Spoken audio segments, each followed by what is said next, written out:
नमस्कार, आप देख रहे हैं आर्यन आपकी आवाज और हम इसके दूसरे सेगमेंट में बात कर रहे हैं। जिस तरह की स्थिति इस वक्त बीजेपी और जेडीयू में है, जो गठबंधन में दरारें दिखाई दे रही हैं, लगता नहीं है कि ज्यादा दिनों तक ये एनडीए गठबंधन अब चल पाएगा। ऐसे संकेत देखने को मिल रहे हैं। भाजपा के मोदी रूपी जिन ने एनडीए के 17 सालों पुराने गठबंधन में तीखी दरार पैदा कर दी है।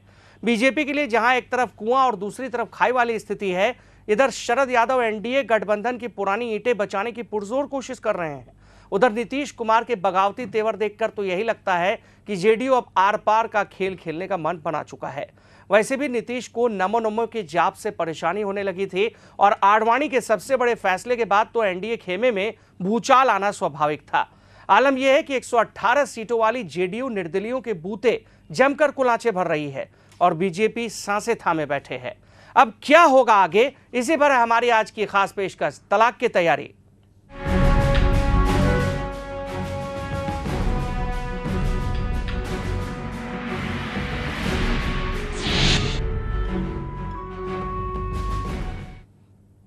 बिहार एनडीए में मचे घमासान के बीच गुरुवार शाम को बीजेपी के वरिष्ठ नेताओं की एक आपात बैठक हुई। इस बैठक में बीजेपी के प्रदेश अध्यक्ष मंगल पांडे, उप मुख्यमंत्री सुशील कुमार मोदी, बिहार एनडीए के संयोजक नंदकिशोर यादव, पूर्व प्रदेश अध्यक्ष सीपी ठाकुर, मंत्री चंद्रमोहन राय, सुखदा पांडे, सुनील कुमार पिंटू, प्रवक्ता विनोद नारायण झा और कई वरिष्ठ नेता शामिल हुए। उस दौरान चर्चा की गई कि आगे क्या कुछ किया जाए। हालांकि अब सबकी निगाहें नीतीश कुमार के फैसले पर टिकी हुई हैं। नीतीश कुमार ज्यादा दिन देने के मूड में नहीं है, चाहते हैं 2 दिनों के अंदर में बीजेपी आलाकमान ये तय करे कि वो प्रधानमंत्री के पद के उम्मीदवार के रूप में किसे नामांकित करेगा आगे, और इसके लिए ये अल्टीमेटम दिया जा चुका है नीतीश कुमार की तरफ से।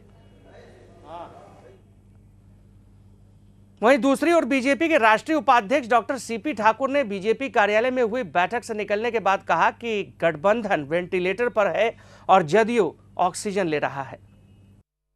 हम लोग वेट एंड वॉच कर रहे हैं। हमारे सहयोगी दल की तरफ से क्या निर्णय निकल के आता है, क्योंकि ये जानकारी में आई है कि वो कुछ चर्चा करके निर्णय करने वाले। हम सब लोग इंतजार कर रहे हैं कि क्या उधर से निकल के आता है। ऐसे हमारे जो राष्ट्रीय नेता हैं वो लगातार प्रयास कर रहे हैं कि यह गठबंधन एनडीए का अटूट है, ये बना रहे, ये मजबूती से आगे चले। इस प्रयास में हम सब लगे हैं। हाँ, वेंटिलेटर पर तो है, इसमें कोई शक नहीं है। अब हम लोग तो चाहते हैं कि उसको ऑक्सीजन वगैरह दे के ठीक करें। अब तो जदयू पर है, अल्टीमेटम वो लोग दे रहा है, हम लोग तो अल्टीमेटम नहीं दे रहे हैं। ऑक्सीजन नहीं दे रही है ना, ऑक्सीजन खींच रही है वो। और सभी खास मेहमान हमारे साथ इसी मुद्दे पर चर्चा करने के लिए लगातार बने हुए हैं। सरवत जहां फातिमा साहब कांग्रेस प्रवक्ता हैं, साथ ही हमारे साथ प्रेमरंजन पटेल साहब हैं, बीजेपी के प्रवक्ता सह विधायक, और सर्वोदय शर्मा जी, और संपादकीय कक्ष से हमारे साथ संपादक अभिरंजन कुमार साहब जुड़ चुके हैं। सभी का बहुत बहुत स्वागत है एक बार फिर से। लेकिन इससे पहले एक बात बतानी जरूरी है कि बीजेपी के साथ संबंध कड़वा होने के बाद लोगों की नजरें अब नीतीश कुमार पर टिक गई हैं।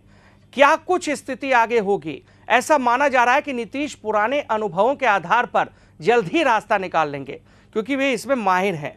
नीतीश कुमार ने एक नई तरह की राजनीति इजाद की है, जिसे खिड़की राजनीति कह सकते हैं। जानिए कि क्या है नीतीश कुमार की खिड़की राजनीति। राजनीति में कई बार दरवाजे से ज्यादा हवादार हो जाती है खिड़की, और बिहार के मुख्यमंत्री नीतीश कुमार खिड़की राजनीति करने में आगे रहे। इसका इतिहास ही बनाया है नीतीश कुमार ने। 80 के दशक से लेकर अब तक कई ऐसे अवसर आए हैं जब नीतीश कुमार ने अपने राजनीतिक घर में रहते हुए दूसरे के आंगन में एक नई खिड़की खोल रखी। चंद्रशेखर वाली जनता पार्टी के विभाजन से लेकर किशन पटनायक के लोहिया विचार मंच तक उनकी खिड़की राजनीतिक गुल खिलाती रही। 79 में जब जनता पार्टी टूटी तो सत्येंद्र नारायण सिंह के साथ रहते हुए नीतीश कुमार किशन पटनायक वाले लोहिया विचार मंच से जुड़े रहे। लोहिया विचार मंच में रहते हुए वे जनता पार्टी से संबद्ध रहे। बाद में नई खिड़की के सहारे लोकदल में चले गए। वहां से कर्पूरी ठाकुर वाले लोकदल में आ गए। उस समय लालू प्रसाद भी लोकदल चौ में थे, तब नीतीश कुमार ने लोकदल से चुनाव भी लड़ा। 1990 में लालू प्रसाद मुख्यमंत्री हुए। उन्हें मुख्यमंत्री बनाने में नीतीश कुमार की भी भूमिका रही, लेकिन नीतीश ने एक नई खिड़की तब भी खोल रखी और 94 के आते आते नीतीश कुमार ने समता पार्टी का गठन जॉर्ज फर्नांडिस के साथ मिलकर किया। लेकिन सत्ता में आगे बढ़ने की ललक ने फिर एक खिड़की बनाई और जेडीयू का निर्माण हुआ। अभी नीतीश कुमार ने 13-14 तारीख के गठबंधन से जुड़े संभावित फैसले को 15 तारीख तक के लिए नई खिड़की के भरोसे टाल दिया है।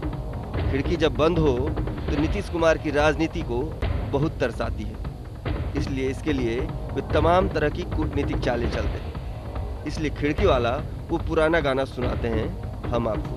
मेरी दुश्मन है ये, मेरी उलझन है ये, बड़ा तड़पाती है, दिल तरसाती है ये खिड़की खिड़की, ये खिड़की, ये खिड़की जो बंद रहती है। किसी भी राजनीतिक पार्टी में प्रवक्ताओं का खास स्थान होता है, लेकिन बीजेपी ने जिस तरह से जेडीयू के तमाम प्रवक्ताओं पर उंगली उठाई है, उससे इस आशंका को और ताकत मिली है कि शीत युद्ध की जो आग भड़की हुई है वो और ज़्यादा तेज होगी।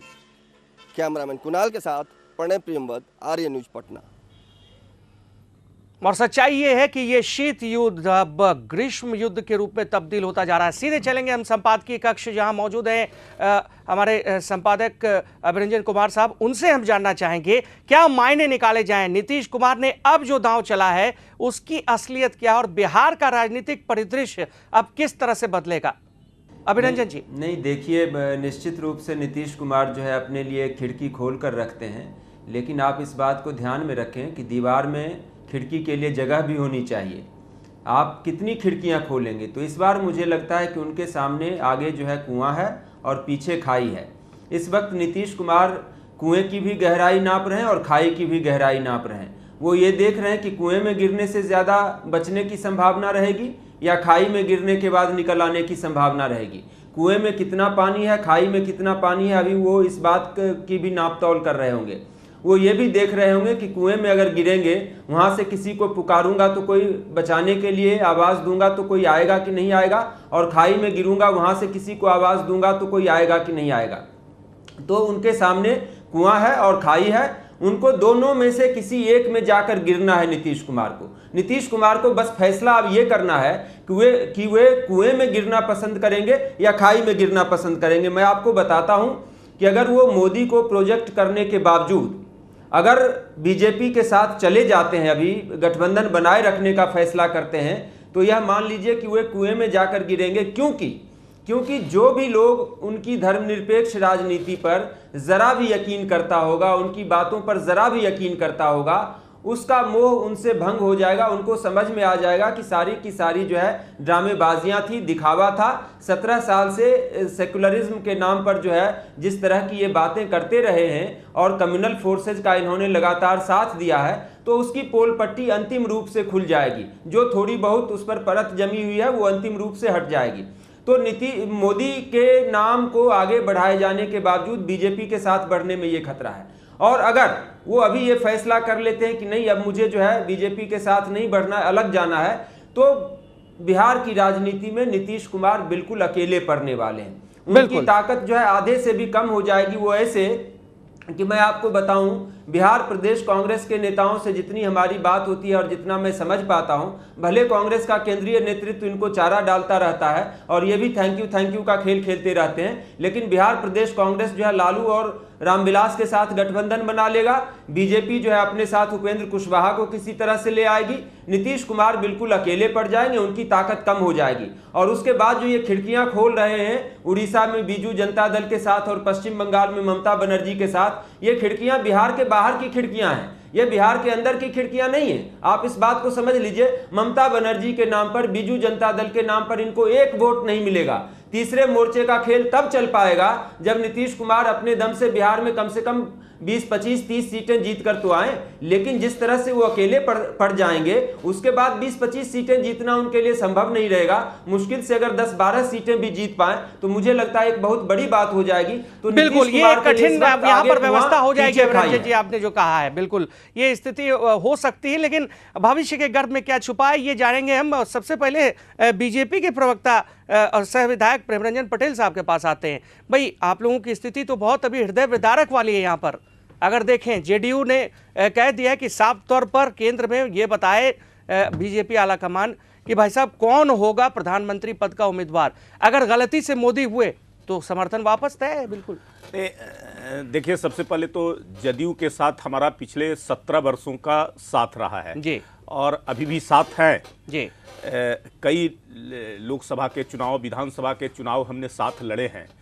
केंद्र के अंदर भी जो ऐसे, दिल्ली के अंदर में हमने सरकार साथे चलाई है, साथ रह करके सहयोगी दल के रूप में जो ऐसे अटल जी के नेतृत्व में सरकार चली है। बिहार में भी जदयू के साथ जो ऐसे हम गठबंधन चला रहे हैं, अभी सरकारें हैं। जहाँ तक सवाल है प्रधानमंत्री का, तो ये पहले भी कहा जा चुका है कि प्रधानमंत्री का जहाँ सवाल होगा भारतीय जनता पार्टी का संसदीय बोर्ड जो हाई लेवल कमेटी बीजेपी का है वो तय करेगी, और उसमें सहयोगी दल की भी भूमिका होगी। सहयोगी दल के जो हमारे नेता होंगे उन सब से बात कर करके, हमारे जो केंद्र के भारतीय जनता पार्टी के केंद्रीय नेता हैं वो सब बात कर करके, चर्चा कर करके और जो सहमति बनेगी उसके आधार पर जो है से वो तय होगा। लेकिन अब क्या सहमति बनाएंगे? जो स्थिति इतनी खतरनाक हो चुकी है। सरवर फातिमा साहब आपसे जानना चाहेंगे, हमेशा खुशी देखने को मिलती है आप लोगों के चेहरों पर अगर नीतीश कुमार से बात करने, आजकल खास तौर पर देखा जाए चिदम्बरम साहब तारीफ करते हैं, प्रधानमंत्री तारीफ करते हैं, लगातार केंद्र की तरफ से शाबाशी ठोकी जाती है। तो ये जो ताल लगातार ठोकी जा रही है, क्या मतलब निकाला जाए इसके? देखिए, अगर कोई सरकार अच्छा काम कर रही होती है और उसकी शाबाशी देने को आप कुछ गलत मतलब मत निकालिए। रहा सवाल, ये तो हमारे साइड से था, अब रहा सवाल बीजेपी और जदयू का, ऐसा कुछ नहीं होने वाला है जो हम लोग सोच रहे हैं या जो आप सोच रहे हैं। ये सब एक आईवाश है, एक लोगों को धोखा है, क्योंकि नीतीश कुमार जी आज भी अडवाणी जी के संपर्क में बने हुए हैं और अडवाणी जी के ही नक्शे कदम पे या उनके कहने के अनुसार चल रहे हैं। पीछे जिस तरह से नरेंद्र मोदी प्रकरण हुआ है 2 दिन 4 दिन पहले और अडवाणी जी नाराज हुए थे, बाद में फिर उनको मना लिया गया। हालांकि ये सब चीज़ें राजनाथ जी के जरिए आई, लेकिन अडवाणी जी मीडिया के सामने नहीं आ पाए। कल भी परसों भी हम आपके चैनल पे थे जो हमने कहा कि सारी बातें हो रही है, लेकिन अडवाणी जी मीडिया के सामने नहीं है। आज भी जो बीजेपी और जदयू का मामला चल रहा है वही है।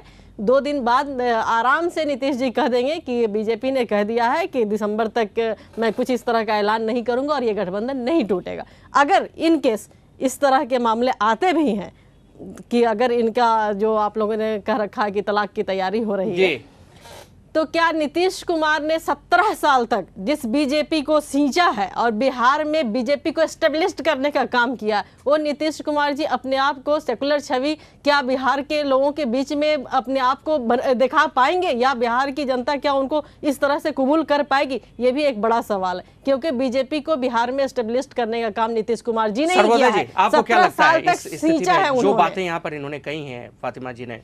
देखिए, सत्ता के शिखर की राजनीति में पूंजीवादी पार्टियां मौका परस्त गठबंधन बनाती। बिल्कुल, ये सिद्धांत आधारित गठबंधन शुरू से नहीं था, क्योंकि नीतीश कुमार जी सन 74 के आंदोलन के प्रोडक्ट होने के साथ साथ एक समाजवादी पृष्ठभूमि के नेता है जी, और भाजपा हिंदुत्व के सिद्धांत पर चलने वाली एक पार्टी।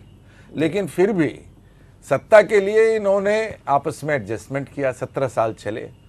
बाबरी मस्जिद के विध्वंस के बाद से मैं समझता हूँ करीब करीब इनका साथ रहा आज तक। गुजरात का नरसंहार हुआ, नीतीश कुमार ने इसके खिलाफ कोई प्रोटेस्ट नहीं किया। उस वक्त मोदी को हटाने की बात जब वाजपेयी जी भी कह रहे थे कि मुझे शर्म आती है जब मैं विदेश जाता हूं, राजधर्म का निर्वाह नहीं किया, और नरेंद्र मोदी को हटाने की बात गोवा में हुई थी, उस वक्त नीतीश कुमार ने असर्ट नहीं किया। नीतीश कुमार उस वक्त रेल क्योंकि मंत्री भी थे। नीतीश कुमार सत्ता के शिखर की राजनीति की मजबूरियों और मौका परस्ती से बंधे थे जी। मैं निराशावादी नहीं हूं और मैं उम्मीद करता हूं कि नीतीश कुमार आज भी अगर सिद्धांत जागृत होता है और वो उठ खड़े होते हैं तो सिद्धांत के लिए सत्ता का बलिदान करने के लिए उनको तैयार होना चाहिए। यही एक रास्ता है जनता में उनकी छवि में कुछ सुधार होने का। बिल्कुल, तो अब देखना होगा नीतीश करते क्या है। बहरहाल अभिरंजन जी, क्या लग रहा है आपको, जिस तरह से बीजेपी के घटक दलों में लगातार बैठकें चल रही हैं, लगातार बीजेपी की बैठकें चल रही हैं और उधर जेडीयू के अलग खिचड़ी पक रही है, और तीसरी तरफ फातिमा जी ने साफ तौर पर कहा है कि 17 सालों तक जो सींचा है खून पसीने से एनडीए गठबंधन को ऐसे ही छोड़ देंगे क्या नीतीश? देखिए, मैं 2-3 चीज़ें आपसे कहना चाहता हूँ। एक तो मैं 2 टूक बोलता हूँ। मैं जानता हूँ कि मेरी कई बातें कुछ लोगों को बुरी भी लग सकती हैं, लेकिन अब 2 टूक बोलने का मेरा फैसला है तो है। नीतीश कुमार जी और नरेंद्र मोदी के बारे में मैंने एक बात कही थी और मैं आज भी उस बात पे कायम हूँ कि नरेंद्र मोदी जो हैं वो राष्ट्रीय स्वयंसेवक संघ के सगे पुत्र हैं। नरेंद्र मोदी आरएसएस के सगे पुत्र हैं और नीतीश कुमार आरएसएस के दत्तक पुत्र हैं। और नीतीश कुमार आरएसएस के दत्तक पुत्र किस तरह से हैं, इसको उन्होंने पिछले 17 सालों में साबित किया है। आप आज भी देखिए ना, उनको आडवाणी जी से समस्या नहीं होती है, नरेंद्र मोदी से समस्या है। लेकिन नरेंद्र मोदी को जिस आडवाणी जी ने 2002 में भी बचाया, सारे लोग जान रहे हैं, उस आडवाणी जी से इनको कहीं कोई समस्या नहीं है। आडवाणी जी जो कहते हैं नीतीश कुमार वो करते हैं। ऐसे बहुत सारे प्रसंग हैं जिनकी चर्चा पैनलिस्टों ने भी की और अक्सर मौकों पर होती रही है, इसलिए मैं उन सारे डिटेल्स में नहीं जाना चाहता हूं। लेकिन नरेंद्र मोदी आरएसएस के सगे पुत्र हैं और नीतीश कुमार आरएसएस के दत्तक पुत्र हैं। दूसरी चीज मैं ये कहना चाहता हूं कि मैंने ये कहा, मैं प्रेडिक्शन नहीं करना चाहता हूं 2 दिन पहले कि नीतीश कुमार गठबंधन से अलग हो जाएंगे या गठबंधन में बने रहेंगे, क्योंकि आडवाणी जी के बारे में जो प्रेडिक्शन किया गया उस प्रेडिक्शन का आपने हाल देख लिया। तो राजनीति में इन लोगों के बारे में, ये सब लोग जो हैं, सारे के सारे लोग जो हैं वो अनप्रेडिक्टेबल होते हैं। इनके बारे में अगर आप प्रेडिक्शन करेंगे तो आप अपने प्रेडिक्शन करने के ज्ञान की जो है फजीहत उड़वाएंगे। बिल्कुल सही कह रहे हैं आप अभिरंजन जी। खुद वहां स्थिति देखिए आप, भले ही मैं इसको अप्रासंगिक तौर पर ले जा रहा हूं, लेकिन यूपीए सरकार ने बचाने के लिए मायावती को और दूसरी तरफ मुलायम सिंह यादव, दोनों को एक साथ रखा हुआ है। नहीं, निश्चित रूप से देखिए, ये सारे खेल चलते हैं राजनीति में। इसीलिए मैंने आपसे कहा कि आप यहां भी देख लीजिए ना कि एक तरफ जो है भारत के ये कांग्रेस पार्टी जो है वो नीतीश को भी साध के रखी हुई है और लालू को भी साध के रखी हुई है। ठीक एक्सपेरिमेंट जो उसने उत्तर प्रदेश में कर रखा है। मैं तीसरी चीज कहना चाहता हूं कि देखिए, जिस तरह से प्रेम रंजन पटेल अपने पैनल में बैठे हुए हैं, प्रेम रंजन पटेल जी की मैं बड़ी इज्जत करता हूं। ये बीजेपी के उन नेताओं में से हैं जो बेचारे बहुत भोले भाले और मासूम नेता है, ईमानदार किस्म के नेता हैं और अच्छी अच्छी बातें करते हैं। लेकिन बीजेपी में बहुत सारे नटखट नेता भी हैं। अब ऐसे नटखट नेता भी हैं जो एक तरफ देखिए कि आडवाणी जी, मुरली मनोहर जोशी जी, नितिन गडकरी जी, राजनाथ सिंह जी, सब लोग नीतीश कुमार से बातें कर रहे हैं कि भैया गठबंधन में बने रहो। और बिहार बीजेपी में ऐसे नटखट नेता भी हैं जो कहते हैं कि ये ऑक्सीजन पर है, ये वेंटिलेटर पर है, इनको तो अब जो है मोरल ग्राउंड पे इस्तीफा देकर चुनाव में चले जाना चाहिए नीतीश कुमार को। तो इस तरह के भी बीजेपी के नटखट नेता हैं बिहार के अंदर जो इस तरह की बातें कर रहे हैं और केंद्रीय नेतृत्व कुछ और कर रहा है। तो सभी नेता प्रेम रंजन पटेल की तरह जो है सुलझे हुए नेता नहीं होते हैं और दोस्ती यारी में यकीन करने वाले नेता नहीं होते हैं। तो ये बड़ा अजीब ड्रामा चल रहा है और मैं इसीलिए कहता हूं कि इस अजीब ड्रामे को खामोशी से 2 दिन देखिए। इस पर हम कोई प्रेडिक्शन नहीं करना चाहते। ये बात मैं जरूर कहता हूं कि चाहे नीतीश कुमार अब जो भी फैसला लेंगे वो या तो कुएं में गिरेंगे या खाई में गिरेंगे। अगर नरेंद्र मोदी की इतनी मुखालफत करने के बाद भी, अब अगर वो नरेंद्र मोदी को प्रोजेक्ट किए जाने के बावजूद अगर बीजेपी के साथ बने रह जाएंगे तो उनको अपने अल्पसंख्यक वोटरों को तो कम से कम जरूर जवाब देना पड़ेगा। और अगर साथ छोड़ के चले जाते हैं तो मैंने बताया कि कम से कम बिहार के सारे राजनीतिक समीकरण फिलहाल उनके खिलाफ दिखाई दे रहे हैं। थोड़ा सा अनुकूल तभी होगा जब कांग्रेस उनसे समझौता कर ले, जिसकी संभावना मुझे अभी की परिस्थितियों में कम दिखाई दे रही है। सर्वोदय शर्मा हमारे पैनल में बैठे हुए हैं, मैं उनसे पूछना चाहता हूं कि अगर नीतीश कुमार बीजेपी से अलग हो जाएंगे तो क्या वाम मोर्चा नीतीश कुमार से हाथ मिलाएगा? सर्वोदय जी, देखिए, ये तो बिल्कुल काल्पनिक सवाल है और अभी तो पैचअप की ही उम्मीद चल रही है। जब आडवाणी जी ने इस्तीफा किया तो पूरे 24 घंटे पूरे देश में लगा सचमुच भूचाल आ गया, कोई भूचाल नहीं आया। एक बार मोहन भागवत ने बात की, बात खत्म हो गई। अब आडवाणी जी लगे हुए हैं, गडकरी जी लगे हुए हैं, राजनाथ जी लगे हुए हैं, नीतीश जी भी मान जा सकते हैं। लेकिन मैं इस संभावना को रूल आउट नहीं करता हूं कि नीतीश का स्वाभिमान जागृत हो। मैं इस संभावना को रूल आउट नहीं करूंगा कि नीतीश का जो समाजवादी पृष्ठभूमि है जागृत हो और वह सन 74 के आंदोलन की आवाज को सुनकर जनता के प्रति जवाबदेही का एहसास करें और हिम्मत दिखाएं और साहस दिखाएं। वाम को कोई भी फैसला या विचार तो तब करना है जब ठोस परिस्थिति सामने दिखाई पड़ेगी। जी अभिरंजन जी, सवाल का सीधा जवाब दीजिए। मेरा जो अपना ज्ञान कहता है उसके मुताबिक कांग्रेस जो है लालू और रामविलास के साथ जाएगी। बीजेपी हो सकता है उपेंद्र कुशवाहा को जोड़ लेगी अगर गठबंधन टूट गया तो। गठबंधन टूटने पर नीतीश कुमार के समाजवाद के जागृत हो जाने पर क्या आपका मोर्चा जो है नीतीश कुमार से हाथ मिलाएगा या नहीं?